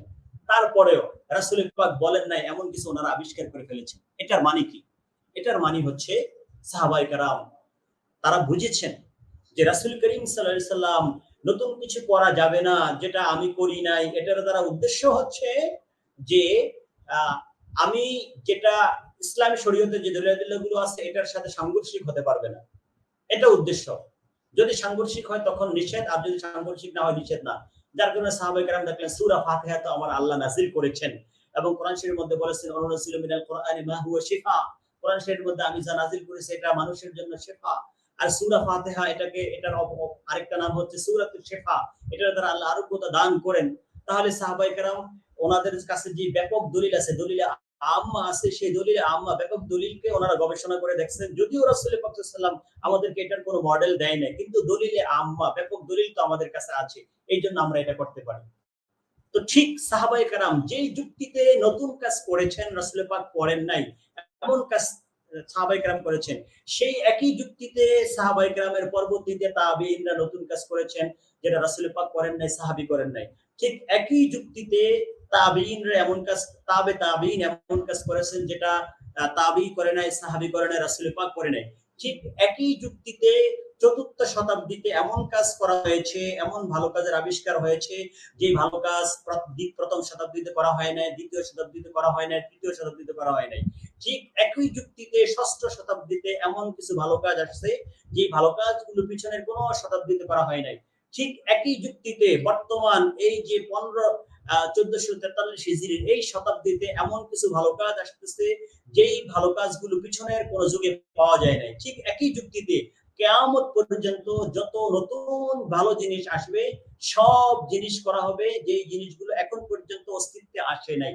সকলের কাছে যুক্তি একটাই, যে এখানে নেত্রী রাসূল পাক সাল্লাল্লাহু আলাইহি ওয়াসাল্লামের উদ্দেশ্য হচ্ছে কোরআন এবং সুন্নাহ, ইজমা, কিয়াস, শরীয়তের ব্যাপক দলিলের সাথে যেন সাংঘর্ষিক না হয়। তারপরে আরো দেখেন, আলোচনা অনেক লম্বা হয়ে যাচ্ছে, আমি এখনই শেষ করছি। আরো দেখেন যে রাসূল করিম সাল্লাল্লাহু আলাইহি, সহিহ বুখারীর হাদিস, রাসূল করিম সাল্লাল্লাহু আলাইহি ওয়াসাল্লাম তিনি নামাজ পড়ছেন, নামাজের মাঝে তিনি পিছন দিক থেকে রব্বানা ওয়া লাকাল হামদ, তিনি তো সাহাবায়ে কেরামদেরকে এই অংশটুকু শিখিয়ে দিয়েছেন, কিন্তু তিনি পিছন দিক থেকে সেই আওয়াজ শুনছেন, বা পিছন থেকে কোন সাহাবী তিনি হামদান কাসীরান তাইয়িবান মুবারাকান ফি, এরকম তিনি একেবারে আরো লম্বা করেছেন। অথচ রাসূল পাক শুধুমাত্র রব্বানা ওয়া লাকাল হামদ শিখিয়েছেন, এর বাইরে তিনি শিখান নাই। কিন্তু সাহাবী নিজ থেকে হামদান কাসীরান তাইয়িবান মুবারাকান ফি, অর্থাৎ আল্লাহর আরো বেশি প্রশংসা করছে। এখন আমার প্রশ্ন, যে এই সাহাবী কেন আরো বেশি প্রশংসা করলেন, যেটা রাসূল পাক তো নামাজে তাকে শিখান নাই? নামাজে তো রব্বানা ওয়া লাকাল হামদ এই তিনটা বা চারটা, এই তিনটা শব্দ শিখিয়েছেন, এর বাইরে তো শিখান নাই। হ্যাঁ, এখানেও এই সাহাবী ওই যুক্তিতেই ওই বর্ধিত অংশ বাড়িয়েছেন, যে যুক্তিটা হচ্ছে যে রাসূল করিম সাল্লাল্লাহু আলাইহি ওয়াসাল্লাম এখানে কোন নতুন আবিষ্কারকে নিষেধ করেন নাই, বরং নিষেধ করা হচ্ছে শরীয়তের দলিল আদিল্লার সাথে যেন সাংঘর্ষিক না হয়। যার কারণে দেখেন, এই ব্যক্তি আবিষ্কার হয়েছে, আবিষ্কার করেছেন, রাসূল করিম সাল্লাল্লাহু আলাইহি ওয়াসাল্লাম তাকে তিরস্কার না করে, আমার বন্ধুদের মতো তুই নতুন জিনিসটা নিয়ে আসছো, তুমি জাহান্নামী, বেদাতি, তুমি মুশরিক, এই ধরনের কথা বলে তাকে নিরুৎসাহিত না করে, তার মাঝে ভয়ের সৃষ্টি না করে, রাসূল করিম সাল্লাল্লাহু আলাইহি ওয়াসাল্লাম বরং নামাজ শেষে তিনি বলতেছেন যে মানিল মুতাকাল্লিম, নামাজের মাঝে কে কথা বলেছে, কার থেকে এই বাক্যগুলো আসছে। ওই ব্যক্তি প্রথমে জবাব দেন নাই, তারপরে ব্যক্তি বললেন যে আনা ইয়া রাসূলুল্লাহ, আমি। তারপর রাসূল পাক সাল্লাল্লাহু আলাইহি ওয়াসাল্লাম তাকে সুসংবাদ দিলেন, রাআইতু বিদআতান ওয়া 30 মালাকান ইয়াবতাদিরুনাহা আইয়ুহুম ইয়াকতুবুহা আউয়াল, আমি দেখেছি প্রায় বিদআতান ওয়া 30 জনের উপরে, 33 থেকে 33 অথবা 39 পর্যন্ত, মানে 30 জনের উপরে আল্লাহর ফেরেশতা প্রতিযোগিতা করতেছে, যে তুমি যে অতিরিক্ত অংশটা, যেটা আমি তোমাকে শিখাই নাই, যেটার কথা আমি তোমাকে ইতিপূর্বে বলি নাই, যে আমলটা ইতিপূর্বে কোনো সাহাবীও করে নাই, ইতিপূর্বে আবু বকরও করে নাই, ইতিপূর্বে ওমরও করে নাই, ইতিপূর্বে ওসমানও করে নাই, ইতিপূর্বে আলীও করে নাই, ইতিপূর্বে কেউ করে নাই, তো নতুন একটা জিনিস তুমি করলা। তো আমি দেখলাম এটা যেহেতু তুমি এই কাজটা করেছো আল্লাহর প্রশংসার জন্য, তুমি যে এই ভালো কাজটা যেহেতু করেছো, এটা যেহেতু ভালো, আল্লাহর কাছে এটা এতই পছন্দনীয় হয়েছে, 30 জনের উপরে ফেরেশতা তোমার এই এই কাজের বা এই বিষয়ের সওয়াব লেখার জন্য প্রতিযোগিতা আরম্ভ করেছে। সুবহানাল্লাহ ওয়া বিহামদিহি। সম্মানিত শ্রোতা দর্শক মণ্ডলী, আপনারা সহজেই বুঝে নিবেন যে নতুন আবিষ্কার ভালো হলে সেখানে শুধু সওয়াবই নয়, বরং ফেরেশতাদের প্রতিযোগিতা সৃষ্টি হয়, যে কার আগে কে সওয়াব লিখবেন। এভাবে অনেক নমুনা, অনেক দলিল-আদিল্লাহ আমাদের মাঝে রয়েছে। আমার আলোচনা অনেক লম্বা হয়ে গিয়েছে, আমি আর বেশি আলোচনা আপনাদের কাছে নিচ্ছি না। এভাবে আপনারা দেখবেন হযরত ইবনে ওমর রাদিয়াল্লাহু তাআলা যে তালবিয়া লাব্বাইকা লাব্বাইক আল্লাহুম্মা লাব্বাইক, এই তালবিয়ার মাঝে তিনি বৃদ্ধি করেছেন, এই তালবিয়ার মধ্যে শব্দ তিনি বাড়িয়ে দিয়েছেন। তারপরে তালবিয়ার শব্দ বাড়ানো হয়েছে, এভাবে বিভিন্ন দোয়া দিয়ার মাঝে শব্দ বাড়ানো হয়েছে। হযরত ইবনে মাসউদ রাদিয়াল্লাহু তাআলা মুসনাদে বাযারের হাদিসে ইবনে মাসউদ রাদিয়াল্লাহু তাআলা রাসূল পাক সাল্লাল্লাহু আলাইহি ওয়াসাল্লাম দুরূদ শরীফের যেই শব্দগুলো সাহাবায়ে কেরামদেরকে শিখান নাই, ইবনে মাসউদ রাদিয়াল্লাহু তাআলা নতুন করে তিনি তিনি বলেছেন আওয়ালা যে উআল্লিমুকুম, যে আমি কি তোমাদেরকে দুরূদ শরীফের এমন শব্দ শিক্ষা দিব না যেতে রাসূল পাক সাল্লাল্লাহু আলাইহি ওয়াসাল্লাম খুশি হবে, আল্লাহ খুশি হবে। এখানে দুরূদ শরীফের নতুন শব্দ তিনি সাহাবায়ে কেরামদেরকে শিখিয়ে দিয়েছেন, তাবেঈনদেরকে শিখিয়ে দিয়েছেন। আর ইমাম শাফি রাহমাতুল্লাহ আলাইহি তিনি কিতাবুর রাসালা রিসালার মধ্যে তিনি কুল্লামা যাকারাকা যাকিরুন ওয়া গাফালা আন যিকরিকা ওয়া যিকরিহিল গাফিলুন, এই নতুন শব্দে তিনি দুরূদ শরীফ লিখেছেন। এবং দুরূদ শরীফ যখন তিনি নতুন শব্দে লিখেছেন, তিনি দুনিয়া থেকে পর্দা করার পরে ওনার ছাত্র, একেবারে কাছের ছাত্র ওনাকে স্বপ্ন দেখেছেন। এটাও উলামায়ে কেরাম ওনার জীবনের মাঝে বিশুদ্ধ সনদে বর্ণনা করেছেন যে আপনাকে আল্লাহ কি অবস্থায় রেখেছেন। তিনি একজন ইমাম ছিলেন, খাদেম ছিলেন, অবশ্যই ভালো অবস্থায়। তবে উনি অন্যান্য কোনো আমলের কথা না বলে উনি বললেন যে আমাকে বিশেষ একটা কারণে আমাকে বিশেষভাবে পুরস্কৃত করা হচ্ছে, যেহেতু আমি নিজে নতুন একটা দুরূদ শরীফ রাসূল পাক সাল্লাল্লাহু আলাইহি ওয়াসাল্লামের শান উপযোগী আমি বানিয়েছি। তাহলে নতুন একটা আবিষ্কারের কারণে, এইভাবে নতুন সিগার কারণে, নতুনত্বের কারণে, এবং এটা রাসূল পাক সাল্লাল্লাহু আলাইহি ওয়াসাল্লামের শান অধিক উপযুক্তির কারণে আল্লাহ আমাকে এই নিয়ামতটা দিয়েছেন। এরকম অসংখ্য অগণিত দলিল আদিল্লাহ রয়েছে, সাহাবায়ে কেরামদের মাঝে আমল রয়েছে, পরবর্তী যুগে আমল রয়েছে, অভাব নাই। আমাদের মাঝে যারা বেদাতের বিরুদ্ধে কথা বলে তাদের মাঝে রয়েছে, আমরা যারা বেদাত হাসানার পক্ষে কথা বলি তাদের মাঝে রয়েছে। এমনকি আব্দুর রশিদ গঙ্গোহী ফুতুয়ে রশিদের মধ্যে ওনাকে জিজ্ঞাসা করা হয়েছে যে বেদাত হাসানা বলতে কোনো কিছু আছে কিনা। তো দেখেন তিনি কিভাবে জবাব দিয়েছেন, যে একটা কথা বলেছেন বেদাত হাসানা বলতে আমরা কোনো কিছু মনে করি না যে আছে, বরং তারা যেটাকে বেদাত হাসানা মনে করে এটাকে আমরা সুন্নাহ মনে করি। তো দেখেন বেদাত হাসানাটা তাদের কাছে ঘৃণিত না, বরং বেদাত হাসানা এই জিনিসটা তাদের কাছে আরো উন্নত শব্দে ব্যবহৃত। আমরা এটাকে বেদাত হাসানা বলি আর তারা এটাকে সুন্নাহ বলে, তাহলে তো তাদের কাছে বেদাত হাসানার মর্যাদা তো অনেক বেশি। যদিও তাদের অনুসারীরা বর্তমানে বেদাত হাসানার বিরুদ্ধে ব্যাপকভাবে কথা বলছে, অত্যন্ত খারাপভাবে কথা বলছে। শেখ আব্দুল হাই লখনবী রহমাতুল্লাহ আলাইহি তিনি অত্যন্ত দুঃখের সাথে এরকম নাতিদীর্ঘ একটা বড় কিতাব লিখেছেন যে আমাদের সমাজে দেখা যায় কেউ যদি কোনো নতুন কেউ যদি নিজ থেকে 2 রাকাত নামাজ পড়তে চায়, অথবা নতুন কোনো কিছু করতে চায় যেটা আগে নমুনা নাই, এরকম কোনো ইবাদত করতে গেলেই মানুষ তাকে বেদাতি বলে, জাহান্নামী বলে। এটা উচিত না। এজন্য তিনি দুঃখ ভরে তিনি কিতাবের নাম বড় দিয়েছেন। তিনি দিয়েছেন কিতাবের নাম ইকামাতুল হুজ্জা আলা আন্নাল ইকসারা ফিল বিদআতি ফি তাআব্বুদি লাইসা বিদআ, যে ইবাদতের মাঝে ইকসার করা এবং সেখানে ব্যাপকতা আনা এটা বেদাত না। এবং যারা এটা বলবে তাদের বিরুদ্ধে হুজ্জা দলিল তিনি কায়েম করেছেন, ব্যাপক আলোচনা করেছেন। আপনারা এই কিতাবগুলো পড়বেন। তারপরে শেখ আব্দুল্লাহ সিদ্দিক আল গুমারি ইতকানুস সুন্নাহ ফি তাহকিকিল বিদআ তিনি কিতাবটা লিখেছেন, এটা পড়বেন। তারপরে শেখ ঈসা মানি আল হুমাইরি আল বিদআতু আসলু মিন উসুলিশ শারঈ, যে বেদাতটা হচ্ছে শরীয়তের একটা আসল, বেদাতটা শরীয়তের একটা আসল। এটা এইজন্য বলেছে কারণ রাসূল পাক সাল্লাল্লাহু আলাইহি ওয়াসাল্লামের হাদিসে তাকরীরি যেগুলো আমরা জানি, 3 ধরনের হাদিস, কাউলি, ফি'লি, তাকরীরি। আপনারা দেখবেন রাসূল পাক সাল্লাল্লাহু আলাইহি ওয়াসাল্লামের হাদিসে তাকরীরি অন্য কিছু না। হাদিসে তাকরীরি হচ্ছে বেদাতে হাসানার সম্মতি। কারণ তাকরীরি হচ্ছে যেটা রাসূল পাক করেন নাই, বলেন নাই। তাহলে যেটা তিনি করেন নাই, যেটা বলেন নাই, এর বাহিরে গিয়ে অন্যরা করেছে, এটাই হচ্ছে হাদিসে তাকরীরি। আর এটাকে আমরা বেদাতে হাসানা বলি। সুতরাং এইজন্য বেদাতে হাসানা বলতে অন্য কিছু না, বরং এটা সুন্নাহ, এটা তাকরীরের অন্তর্ভুক্ত, এটা হাদিসে তাকরীরের অন্তর্ভুক্ত, এটা সুন্নাহ দ্বারা তাকরীর সাব্যস্ত, অথবা এটা কোরআন দ্বারা সাব্যস্ত, শরীয়তের ব্যাপক দলিল আদিল্লার দ্বারা সাব্যস্ত। সুতরাং বন্ধুরা আমার, আপনারা যেই সকল কাজগুলোর মধ্যে দেখবেন নেক রয়েছে, এগুলোকে আপনারা ভালো বলবেন না। আমাদের সমাজে অনেক কাজ রয়েছে যেই কাজগুলোর দেখা যায় স্ট্রাকচার চেঞ্জ হয়েছে, বা এটার মধ্যে অনেক বর্ধন চলে আসছে, ওয়াসাআত আসছে, কিন্তু এটা হুবহু এইভাবে রাসূল পাকের জামানায় ছিল না। কোনো অসুবিধা নেই, যদি এটার আসল, এটার মূল যদি রাসূল পাক সাল্লাল্লাহু আলাইহি ওয়াসাল্লামের জামানায় থেকে থাকে তাহলেই যথেষ্ট। আর বর্তমানে যে স্ট্রাকচার চলে আসছে এটার বিপরীতে যদি কোনো দলিল না থাকে তাহলেই যথেষ্ট। এখানে দেখবেন দান সাদাকা রাসূল করিম সাল্লাল্লাহু আলাইহি ওয়াসাল্লামের সময় দান সদকা ছিল, কিন্তু ওই সময় দান সদকার এই সময় দান সদকার মধ্যে অনেক ব্যাপকতা চলে আসছে। তারপরে এভাবে মিলাদ শরীফ, কিয়াম, তারপরে এর সাথে আনুষঙ্গিক বিভিন্ন কিছু প্রত্যেকটা পাঠকে, মিলাদ শরীফের প্রত্যেকটা পাঠকে আমরা হাদিস দ্বারা বিভিন্ন আমাদের আলোচনার মাঝে আমরা সাব্যস্ত করি, উলামায়ে কেরামরা এগুলো সুন্নাহর দ্বারা সাব্যস্ত করেন, দলিল আদিল্লার দ্বারা সাব্যস্ত করেন। এখন এই যে মিলাদুন নবী সাল্লাল্লাহু আলাইহি ওয়াসাল্লামের মাঝে যে 6টা 7টা বা 8টা 10টা বিষয়কে একসাথে করে এই হাইয়াতে কাদাইয়া, এই অবস্থায় যে করা হয়, এই সূরতে যে করা হয়, এই সূরত রাসূল করিম সাল্লাল্লাহু আলাইহি ওয়াসাল্লামের জামানায় ছিল না। যার কারণে উলামায়ে কেরাম এই সূরতকে বেদাতে হাসানা বলেছেন। যে বেদাতে হাসানা এটা মূলত সুন্নাহ, এইজন্য যেহেতু এগুলার পার্ট গুলো রাসূল করিম সাল্লাল্লাহু আলাইহি ওয়াসাল্লামের জামানায় রয়েছে, অথবা এগুলার আসল কোরআনের মধ্যে রয়েছে, হাদিসের মধ্যে রয়েছে, সুন্নাহের মাঝে রয়েছে, শরীয়তের দলিল আদিল্লার মধ্যে রয়েছে। যে আমাদের ভাইরা বলে থাকেন যে খায়রুল কুরুন, অর্থাৎ ৩ যুগে যেটা আবিষ্কার সেটা ভালো, এর বাহিরে যেটা সেটা ভালো না। এই প্রশ্নের জবাব, এই প্রশ্ন আমাকে মডারেটর করেছেন। এই জবাব আমি কিন্তু ইতিপূর্বে আমার বিভিন্ন আলোচনার মাঝে আমি বারবার দিয়েছি। তারপর আমি বলি, আমার বন্ধুরা যে দলিলের মাধ্যমে বলে থাকেন খায়রুল কুরুনি কারনি সুম্মাল্লাযীনা ইয়ালুনহুম সুম্মাল্লাযীনা ইয়ালুনহুম, যে সর্বশ্রেষ্ঠ আমার যুগ, তারপরে পরবর্তী যুগ, তারপরে পরবর্তী যুগ। তো রাসূল পাকের যুগ মানে সাহাবা এক যুগেই, এইজন্য সাহাবীদের যুগ, তাবেঈদের যুগ, তাবেঈদের যুগ, এই ৩ যুগকে খায়রুল কুরুন বলা হয়েছে। বজলুল মাজহুদে শেখ খলিল আহমদ সাহারানপুরি বজলুল মাজহুদে তিনি ইবনে ফাথুল বারি বা বিভিন্ন কিতাব থেকে নকল করে বলেছেন যে 220 হিজরিতে এই ৩টা যুগ শেষ হয়ে গিয়েছে।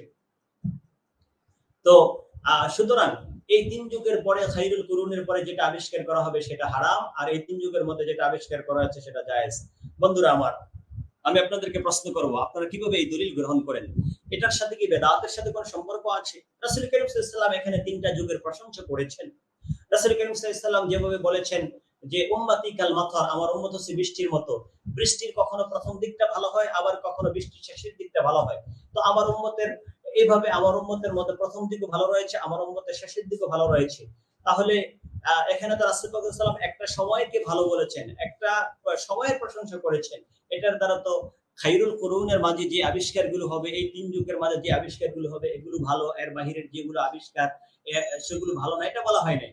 যদি আপনি এটাই বলেন এই 3 যুগের মাঝে যেটা আবিষ্কার সেটা ভালো, তাহলে আপনারা দেখবেন শরীয়তের মাঝে, ইসলামী শরীয়তে সারা পৃথিবীতে যত বাতিল ফিরকাগুলো আছে, যে ফিরকাগুলো আপনার কাছেও বাতিল, আমার কাছেও বাতিল, যারা বেদাত হাসানার পক্ষে, যারা বেদাত হাসানার বিপক্ষে, সকলের কাছেই বাতিল। এই ফিরকাগুলো দেখবেন যে সব এই ফিরকাগুলোর অধিকাংশই এই 3 যুগের মাঝে আবিষ্কার হয়েছে। কুরুনে সালাসার মাঝে এই ফিরকাগুলো, এই দলগুলোর আবিষ্কার হয়েছে। তাহলে কি আপনি কি বলবেন? তাহলে এই যে খারিজি ফিরকা এবং এই যে দলগুলো রয়েছে শিয়া বা এই যে সকল দলগুলো রয়েছে, আপনি কি এই দলগুলোকে ভালো বলবেন? যেহেতু এই দলগুলো 3 যুগের মাঝে আছে। আর এই 3 যুগের পরে যে সকল ভালো কাজগুলো হয়েছে, যেগুলোর পক্ষে কোরআন রয়েছে, সুন্নাহ রয়েছে, হাদিস রয়েছে, যেমন আপনার বুখারী শরীফ লেখা হয়েছে, সিয়াসিত্তা গ্রন্থ লেখা হয়েছে, যে মিশকাত শরীফ আপনি পড়েন, আমি পড়ি, এটাও তো লেখা হয় না, এটা লেখা হয়েছে কোরআনে কারীমের মাঝে। এই যে আপনার কত পদ্ধতি এবং এই যে বর্তমান কত সুন্দরভাবে আমাদের বুঝার জন্য কোরআন শরীফকে সাজানো হয়েছে। আপনি মুসহাফে ওসমানী দেখেন না, যে মিউজিয়ামের মাঝে ওসমান রাদিয়াল্লাহু তাআলার সময় যে কোরআনকে লেখা হয়েছিল, ওই কোরআন বিভিন্ন মিউজিয়ামের মধ্যে আছে, নেটে আছে। আপনি ওই কোরআনের সাথে আপনার বর্তমান কোরআনকে মিলান, তাহলে আপনি দেখবেন আপনার কোরআনের মাঝে, বর্তমান কোরআনের মাঝে যে অবস্থা, যেভাবে সাজানো গোছানো, এটার মাঝে ওসমান রাদিয়াল্লাহু তাআলা যেটা লিখেছেন, হযরত আবু বকর রাদিয়াল্লাহু তাআলার সময় যেটা লেখা হয়েছে, ওটার মাঝে আকাশ পাতাল ব্যবধান। তো আপনি তো তাহলে কোরআনের মতো বেদাত নিয়ে আসছেন না। আপনার সংজ্ঞা অনুযায়ী কোরআনের মাঝে বেদাত আছে, কিন্তু আমরা, আমাদের ওলামায়ে কেরাম, যুগ যুগ ধরে প্রখ্যাত ওলামায়ে কেরাম, মুহাক্কিক মুহাদ্দিসিনে কেরাম, যারা বলেছেন যে না, বেদাত হাসানা শরীয়তের একটা বিশাল বড় দিক। সুতরাং বেদাত হাসানার মাধ্যমে এই কোরআন শরীফের এটা তাহসিনাতের জন্য, এটা আপনি দেখবেন আপনার ঘরকে আপনি সুন্দর করেন, আপনার আশেপাশে অত্যন্ত ডেকোরেটিং, যার কারণে কোরআন শরীফ যখন কোনো মানুষ পড়তে যাবে, যখন কোরআন শরীফের মধ্যে এত সুন্দর পৃষ্ঠা দেখবে, এত সুন্দর লেখা দেখবে, এত সুন্দর বিভিন্ন কিছু দেখবে, তখন তো কোরআন পড়ার প্রতি আরো বেশি আগ্রহ জাগবে। তাহলে তো এই বিবেচনা ওলামায়ে কেরামরা এটাকে জায়েজ বলেছেন। কিন্তু আপনার দলে যদি আমি থেকে যাই, তাহলে তো এটাও আপনি বাদ দিয়ে দিতে হবে, কিন্তু সেটা তো আমরা বাদ দিই না, সেটা করা যাবে না। এই জন্য খায়রুল কুরুন 3 যুগের আবিষ্কারের সাথে বেদাতে হাসানা সাইয়্যা সাথে কোনো সম্পর্ক নাই। এখানে রাসূল পাক সাল্লাল্লাহু আলাইহি ওয়াসাল্লাম 3 যুগ দ্বারা শুধুমাত্র তিনি ওই 3টা যুগের মানুষদের প্রশংসা করেছেন। আর আপনি তো শুধু 3 যুগ বলেন, আমি বলবো 4 যুগ। আপনি তো সেই হাদিসটা বলা উচিত। মুসলিম শরীফের হাদিসের মধ্যে সুম্মাল্লাযিনা ইয়ালুনহুম তিনি আরেকবার বলেছেন। তাহলে যুগ হলো 4টা। তাহলে তো 4 যুগের সে আবিষ্কার, সেটা আপনাকে বলতে হবে। এজন্য আপনি শুধু 3 যুগ বলবেন। আপনি যদি বলেন তাহলে 4 যুগ বলবেন। আর 4 যুগ বললেও সেই 4 যুগের আবিষ্কারের মাঝে সীমাবদ্ধ রাখা যাবে না, যেটা আমরা বলেছি। এটার সাথে বেদাতে হাসানার সাথে কোনো সম্পর্ক নাই। এটার সাথে সম্পর্ক হচ্ছে যে এটা ওই জামানার মানুষগুলোর প্রশংসা করা হয়েছে। আপনি যদি এই 4 যুগের মাঝে বা রাসূল পাকের যুগের মাঝে সীমাবদ্ধ করে দেন, তাহলে তো আপনি বলতে হবে বাবুল ইজতিহাদি গুলিকা, ইজতিহাদের আউসুদ্দা, ইজতিহাদের দরজা বন্ধ হয়ে গিয়েছে। কারণ ইজতিহাদের দরজা খোলা থাকলেই তো নতুন কোনো গবেষণা চলে আসবে। ইজতিহাদ মানে গবেষণা, নতুন কিছু চলে আসবে। আপনি যদি বলেন যে এরপরে কোনো কিছুই হবে না, তাইলে তো ইজতিহাদের দরজা বন্ধ, গবেষণার দরজা বন্ধ। তাহলে কি হবে? আপনি সমস্যার মধ্যে পড়বেন, আমি সমস্যার মধ্যে পড়ব। নতুন নতুন বিষয় যখন সমাজের মধ্যে চলে আসবে, তখন তো এটার সমাধান কেউ দিতে পারবে না। তখন সকলেই বলবে এটা হারাম, এটা হারাম, এটা হারাম। তাহলে আপনিও মুসিবতে পড়বেন, আমিও মুসিবতে পড়ব। এজন্য আসুন আমরা এই জিনিসগুলোকে ভালোভাবে ধারণ করি, বুঝি এবং আমাদের ওলামায়ে কেরামদেরকে আহ্বান করব এই বিষয়ে। এটা অত্যন্ত স্পর্শকাতর বিষয়। আমরা আল্লাহ আমাদেরকে জিম্মাদারি দিয়েছেন, আমানত দিয়েছেন। আমরা আমাদের আমানত অনুযায়ী আমরা কথা বলি। ওয়ালা তাখফু মা লাইসা লাকা বিহি ইলম। আল্লাহ বলেছেন যে বিষয়ে তোমার গবেষণা নেই, ইলম নাই, যেটা তুমি জানো না, এই বিষয়ে তুমি কথা বলতে যেও না। তুমি যদি কথা বলো, কুল্লু উলাইকা কানা আনহু মাসউলা। অন্য জায়গায় আল্লাহ বলেছেন ইন্নাস সামা ওয়াল বাসারা ওয়াল ফুআদা। আমাদের চক্ষু, ওয়াল বাসারা, ইন্নাস আমাদের কর্ণ, চক্ষু, মুখ সবকিছু আল্লাহর দরবারে জবাবদিহি করতে হবে কিয়ামতের ময়দানে। আসুন আমরা আমাদের জিহ্বাকে সংযত রাখি। আমরা এই সকল ব্যাপারে স্পর্শকাতর বিষয়ে আমরা ওলামায়ে কেরামদের গবেষণা অনুযায়ী কথা বলি। আর আপনারা শ্রোতা দর্শক মণ্ডলী যারা আছেন, আপনারা স্বাভাবিক পর্যায়ে যারা আছেন, একেবারে নির্ভয়ে ওলামায়ে কেরাম যেগুলোকে অনুমতি দিয়েছেন আপনারা করেন, যেটা আপনারা মনে করবেন যে ভালো। এবং ওলামায়ে কেরামরা ভালো করে ফতোয়া দিয়েছেন। ওয়াক্তাফাইনা বিহাদাল কদর ওয়া সাল্লাল্লাহু আলা সাইয়্যিদিনা মুহাম্মাদিন ওয়া আলা আলিহি ওয়া সাহবিহি আজমাইন। আসসালামু আলাইকুম ওয়া রাহমাতুল্লাহি ওয়া বারাকাতুহু।